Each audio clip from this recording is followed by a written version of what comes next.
Hello friends, कैसे हैं आप लोग। स्वागत है आपका अपने चैनल स्टडी बूस्टर में। मैं हूं मणिभूषण। आज से मैं भूगोल का कक्षा प्रारंभ करने वाला हूं, जिसके लिए मैं आज पहला चैप्टर, पहला अध्याय लेकर के आपके सामने प्रस्तुत हूं। ये हमारा पहला अध्याय है, जिसका नाम है भूगोल एक समान परिचय। इस अध्याय को मैं दो भागों में बांट करके पढ़ाया हूँ। पार्ट 1 ये है, इसके जस्ट बाद ही सेकंड पार्ट अपलोड हो जाए। भूगोल का प्रारंभिक स्तर पर व्याख्या और शब्द भूगोल यानी कि ज्योग्राफी नाम सर्वप्रथम यूनानियों ने दिया था। ठीक है। ज्योग्राफी को उन्होंने दो भागों में बांटा। पहला भाग जो जियो और दूसरा भाग ग्राफिया। ठीक है। जियो का अर्थ होता है पृथ्वी। ये किन्होंने बताया? यूनानियों ने बताया। जियो मतलब पृथ्वी और ग्राफिया मतलब लिखना या वर्णन। क्लियर है। भूगोल को एक समान परिभाषा अगर जानना चाहें तो इसका परिभाषा होगा, भूगोल वह विज्ञान है जो पृथ्वी के धरातल और उसके प्राकृतिक विभागों जैसे पहाड़, महादेश, देश, नगर, नदी, समुद्र, झील आदि का वर्णन करता है। क्लियर है। पृथ्वी का धरातल मतलब कि जो पृथ्वी का सतह होती है वो, और उसके प्राकृतिक विभाग क्या क्या हो सकता है। पृथ्वी पे के धरातल पे क्या क्या चीजें हो सकती है। पहाड़ हो सकता है, महादेश, देश, नगर, नदी, समुद्र, झील आदि। तो इन सब के बारे में विस्तृत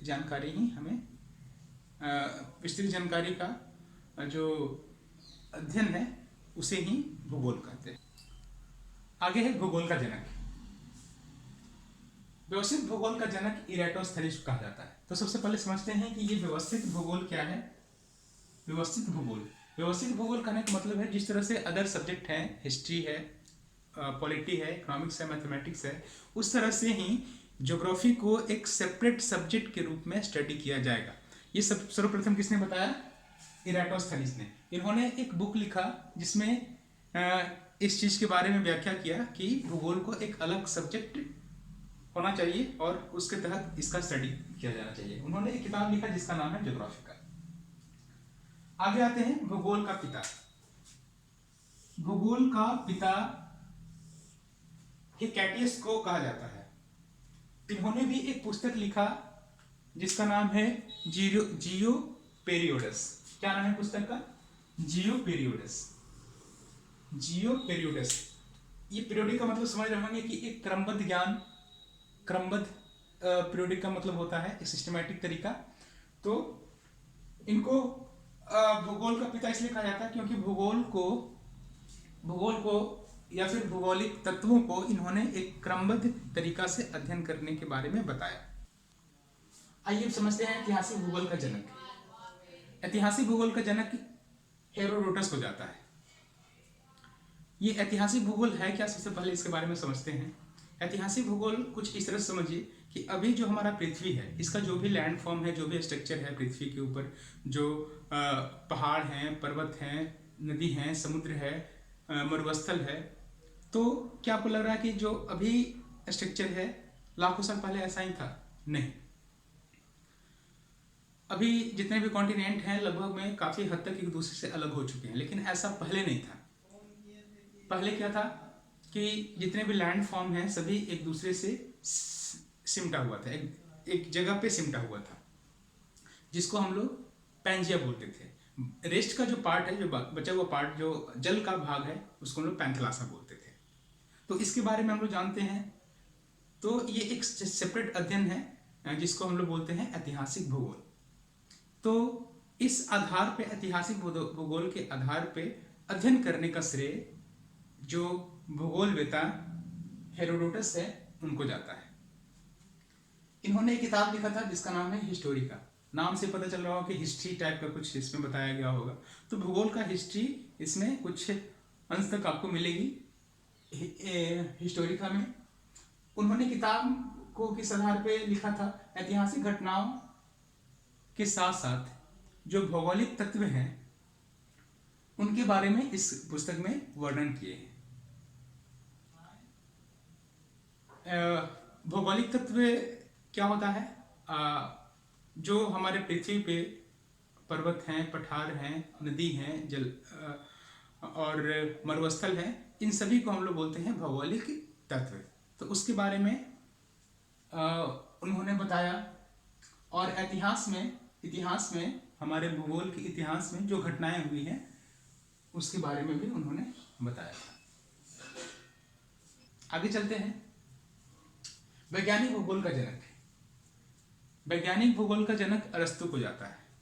वैज्ञानिक भूगोल का मतलब क्या हुआ कि जितने भी भौगोलिक तत्व हैं सभी को एक साक्ष्य के रूप में प्रस्तुत करने का श्रेय को ही हम लोग बोलते हैं वैज्ञानिक भूगोल। ये श्रेय किनको जाता है? अरस्तु को जाता है। इन्होंने भी एक पुस्तक लिखा जिसके बारे में आपको साक्ष्य मिल जाएंगे कि इन्होंने भूगोल को वैज्ञानिक स्तर पे अध्ययन करने की कोशिश की थी। सर्वप्रथम इन्होंने वैज्ञानिक स्तर पे भूगोल को अध्ययन करने की कोशिश की थी। इन्होंने बुक लिखा था पॉलिटिक्स में भौगोलिक तत्वों का वर्णन किया और विज्ञान सम्मत आधार को प्रस्तुत किया। यानी कि जितने भी भौगोलिक तत्व हैं पृथ्वी का उसके बारे में अध्ययन किया और उसका जो साक्ष्य है वैज्ञानिक स्तर पे दिया। ठीक है, सर्वप्रथम किसने दिया? अरस्तु ने। इसलिए इनको वैज्ञानिक भूगोल का जनक कहा जाता है। आप समझते जाइएगा, ये जो टर्म है वैज्ञानिक भूगोल हो गया, ऐतिहासिक भूगोल हो गया, तो ये आखिर डिफरेंट चीज है क्या? ठीक है ना। मैंने आपको समझाया ऐतिहासिक भूगोल यानी कि जो अभी पृथ्वी का जो स्ट्रक्चर है ये एंशिएंट टाइम में ऐसा नहीं था, लेकिन जो एंशिएंट टाइम में पृथ्वी का जो भी स्ट्रक्चर होगा उसके बारे में सबसे पहले समझने की कोशिश कौन किए थे? हेरोडोटस ने किए थे। और वैज्ञानिक स्तर पे जो भी भौगोलिक तत्व हैं उनको अध्ययन सर्वप्रथम किसने प्रयास किया था? अरस्तु ने। गणितीय भूगोल का जनक किनको जाता है? थैल्स को जाता है। इन्होंने गणित के आधार पर भूगोल को समझने का प्रयास किया है। गणित के आधार पर भूगोल को कैसे समझा जा सकता है? थोड़ा सा इमेजिन कीजिए। इन्होंने बताया कि पृथ्वी पे जितने भी ऑब्जेक्ट्स हैं सभी का कुछ ना कुछ स्थिति है, कुछ ना कुछ लोकेशन है, और इस लोकेशन को उन्होंने क्या बताया कि ये जो लोकेशन है हम लोग डिटरमाइन कर सकते हैं। लैटिट्यूड और लॉन्गिट्यूड का जो क्रॉसिंग पॉइंट होता है वही हमें क्या बताएगा? उस पार्टिकुलर ऑब्जेक्ट का लोकेशन बताएगा। ये मैथमेटिकल कैलकुलेशन है। इसके साथ साथ और भी बहुत सारा मैथमेटिकल कैलकुलेशन है, जैसे कि आपने सुना होगा इंटरनेशनल डेट लाइन के बारे में, यानी कि या फिर और अगर हम 1 डिग्री लॉन्गिट्यूड हम पृथ्वी हमारी ट्रेवल करती है तो उसको कितना समय लगता है? उसको 4 मिनट का समय लगता है। तो इस तरह का जो कैलकुलेशन है पृथ्वी यानी कि भूगोल से रिलेटेड वो सबसे पहले किन्होंने दिया था? थैल्स ने दिया था। आइए समझते हैं क्षेत्रीय भूगोल का जनक। क्षेत्रीय भूगोल का जनक कार्ल रीटर को जाता है। यहाँ पे भी एक नया टर्म आया है, क्षेत्रीय भूगोल। समझते हैं ये है क्या? क्षेत्रीय भूगोल कहने का मतलब है कि बहुत बड़ा सा क्षेत्र को छोटे छोटे क्षेत्रों में बांट करके अध्ययन करना ही क्षेत्रीय भूगोल कहलाता है। इन्होंने भूमंडल के सभी लक्षणों और घटनाओं का बृहद रूप से वर्णन किया। सबसे पहले तो पृथ्वी को छोटे छोटे भागों में बांट दिया और उसके बाद उन क्षेत्रों में जो डिफरेंट घटनाएं हो रही हैं, भिन्न भिन्न घटनाएं हो रही है, उसके बारे में उन्होंने बताया और एक व्यापक रूप से समझने का अध्ययन किया। नेक्स्ट है आधुनिक भूगोल का जनक। आधुनिक भूगोल का जनक के अलेक्जेंडर वान हम्बोल्ट।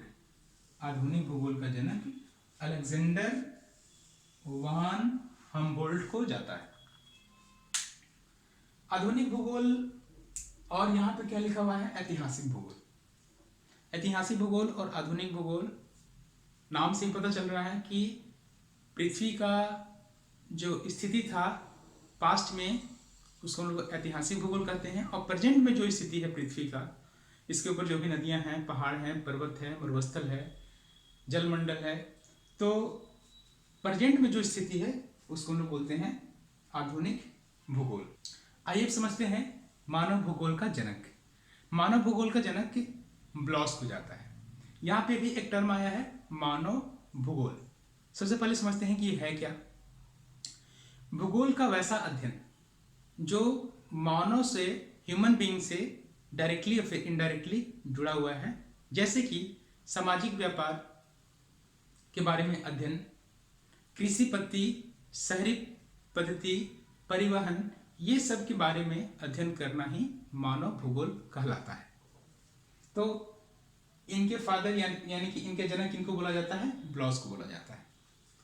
आखिरी टॉपिक है, समझते हैं इसको, क्या है, भू आकृति विज्ञान, जिसको इंग्लिश में जियोमॉर्फोलॉजी भी कहते हैं। जियोमॉर्फोलॉजी यानी कि भू आकृति का जन्मदाता पेरोल को जाता है। भू आकृति विज्ञान का जन्मदाता इनको जाता है, पेरोल को जाता है। ये भू आकृति है क्या?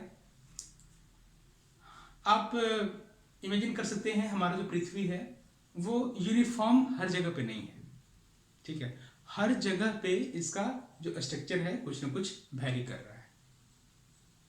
कहीं पे पहाड़ है तो कहीं पे खाई है, कहीं पे सागर है, कहीं पे मरुस्थल है। तो बहुत ही ज़्यादा हमारे पृथ्वी पे वैरायटीज हैं। कहीं पे ग्लेशियर है, कहीं पे पूरा बर्फ का ही क्षेत्र है जैसे अंटार्कटिका और आर्कटिक क्षेत्र है। तो ये अलग अलग जगहों पे इसका आकृति भी अलग अलग है। इसको हम इंग्लिश में क्या बोलते हैं, जियोमॉर्फोलॉजी, और हिंदी में भू आकृति। तो इसके बारे में सर्वप्रथम अध्ययन करने का प्रयास पेरोल ने किया था, इसलिए उनको भू आकृति यानी कि जियोमॉर्फोलॉजी का फादर कहा जाता है, यानी कि जन्मदाता कहा जाता है। तो उम्मीद है दोस्तों आपको ये लेक्चर पसंद आया होगा।